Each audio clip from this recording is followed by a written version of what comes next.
So, welcome to our first flip class. This is the skeletal system, structure and function of the skeleton. So today we're going to look at the bones and joints, ready for Tuesday's session with me. Take your time, watch the video, go back over what you don't understand, keep on a slide that you want more information on, take notes, draw pictures, it's absolutely up to you. Then we're going to after this, you're going to complete a Google form just to show that you've understood what we're doing, hopefully ready for Tuesday. Okay, right, so the objectives of this flip lesson, hopefully you're going to be able to talk about the different types of bones and their function, the different types of joints, and we're going to look at the bones in the vertebrae. There are 5 different types of bones in the human body. We've got the long bone, okay. This could be, for an example, a femur or the tibia. We've got flat bones, e.g. the cranium. Okay. We've got short bones, for example, the carpals, which is the wrist. We've got irregular bones, for example, the vertebrae, and we've also got sesamoid bones. There's only one main one, and that is the patella. Okay, this slide shows a bit more of a description about each of the bones. So the long bone, so again examples femur, tibia and humerus. These are cylindrical in shape and found in the limbs. Main function is to act as a lever. So things like walking or moving your arms, these are usually going to be the long bones. Next type of bone, short bone, again it's like carpals or the calcaneum. And these are small and compact, alright, quite cube shaped. Designed for strength and weight bearing, so you're going to find quite a lot in your hands and in your feet. Then we've got flat bone, which is the sternum or cranium or pelvis. These are for protection for the internal organs of the body. So obviously your cranium protecting your brain, your ribs, okay, and things like that. Okay, next one, we've got irregular bones. These are found mainly in the vertebrae or in the face. These are very complex individual shapes. Variety of functions, protection, muscle attachment. You know that in our vertebrae we need tiny movements, so these are very different types of shapes, so they can fit in with each other. And then sesamoid bone, this is mainly just your patella, which is your kneecap. Okay, found in a tendon, it's easy joint movement and resists friction and compression. Joints are where 2 or more bones meet. Joints are put into different categories depending on how much movement there is. So we should know that some joints move quite a lot, some joints in our body won't move very much. There are 3 types of joints. We have got fixed fibrous joints. These allow no movement, e.g. in the skull. So as you can see in the picture, our skull is made up of different bones, and obviously we don't want them to move because they're protecting the brain. Then we've got slightly movable or cartilaginous joints. These are a small amount of movement, e.g. between the vertebrae and the spine. So as we can see, the bones here are part of the vertebrae. When they bend over, okay, there's a slight gap, okay, but when we lean back, they come together. So a very tiny movement.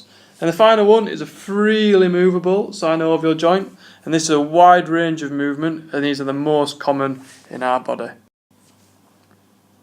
Synovial joints, these are the ones that are freely movable. Most of our joints are synovial joints. All the ones that we think about in our body that you could name off the top of your head are likely to be synovial joints. There are 6 types. We have got hinge, ball and socket, saddle, pivot, condyloid and gliding. We need to know exactly what kind of movements that these joints do and where they are found in the human body. Okay, this is what a synovial joint looks like, whether it's a ball and socket, gliding, pivot or condyloid or whatever joint it is. So this is the kneecap. Okay, so we would have here, this would be the femur, and this is the tibia. And as we can see, the muscles and tendons are joined together. We've got ligaments here that are joined together, join the 2 bones together. In the middle, we have got cartilage. Okay, this is to protect and it works as a shock absorber. And then in between that we've got all this, which is synovial fluid, which is stopping the bones like grinding together. Okay, so it's quite a common structure. First synovial joint is the hinge joint. Okay, the way to think about this is just to think about it as a door. Alright, hinges on a door. These can be found in the elbow, between the ulnar and humerus, and the knee, which is the femur and tibia. Okay, they allow flexion and extension of a joint. So the angle of the joint getting shorter, okay, more acute is flexion, and when it extends, it's more extension. Like hinges on a door, and allow you to move the elbow and knee in only one direction. Ball and socket. This can be found at the shoulder joint, which is scapula and humerus, and in the hip, which is femur and pelvis. They allow movement in almost every direction, just like a round end of one bone fits into a small cup-like area of another bone. Alright, so we can see the joint here, okay, just like it's attached, like the other picture. So that is the hip joint. So as you can think about your leg, you can move it forward, you can move it to the side, you can move it back, so you can rotate it. You've got quite a lot of movement there. Next is the pivot joint. This can be found in the neck between the top two vertebrae, which is the atlas and the axis, and it allows only rotational movement, such as shaking your head.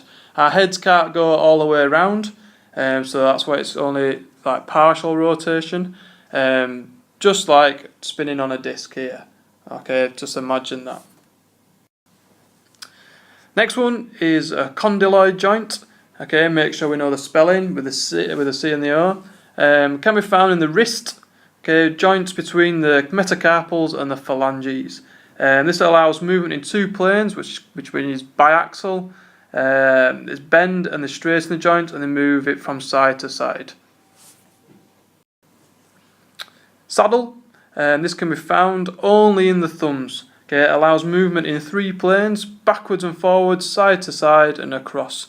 This is specific to primates such as like monkeys and apes and things like that. This allows us to hold and write amongst other skills. Okay, this is called dexterity. Okay, so only found in the thumb. Next one is the gliding joint. This can be found in the carpal bones in the hand, between two flat bones. Okay, very limited movement in a range of directions. Okay, so just imagine them just sliding, okay, in the hand here. Okay, we can see them sliding very small, okay, but allow a lot of movement, but just gliding with very small movements. Bones in the vertebrae. So as we can see on the picture, that we have got 5 different areas of the spine. So at the top we've got something called the cervical area of the spine. Okay, this is to the top towards our neck, top of our back. Then we've got the thoracic area, okay, which is the main part of our back. Then we've got the lumbar area, okay, this is more towards the lower back. Then we've got the sacrum, and then we've got the coccyx, which is our tailbone. We need to know the areas that they are in the correct order, and we also need to know how many bones they have in each part. So in the cervical, we have got 7 bones. In the thoracic is the largest part, we've got 12. In the lumbar, we've got 5. In the sacrum, we've got 5 as well. If you can read that, you're doing better than me. Alright, and then the coccyx, we've got 4. Alright. So, the objects of this flipped lesson. Hopefully we've now understood the different types of bones and their function, the different types of joints, and the bones in the vertebrae. Resources, other resources that you can use to further understand your knowledge. There are some YouTube clips, there's also an eBury link, okay, and there are also some good websites to look at, okay, other than just this presentation. What to do next? Complete the Google form on our Google site, and then watch the video again if you need to. Okay, this could be done at your own pace, alright, it can be done on the bus, at home, wherever, okay, but you watch it in your own time.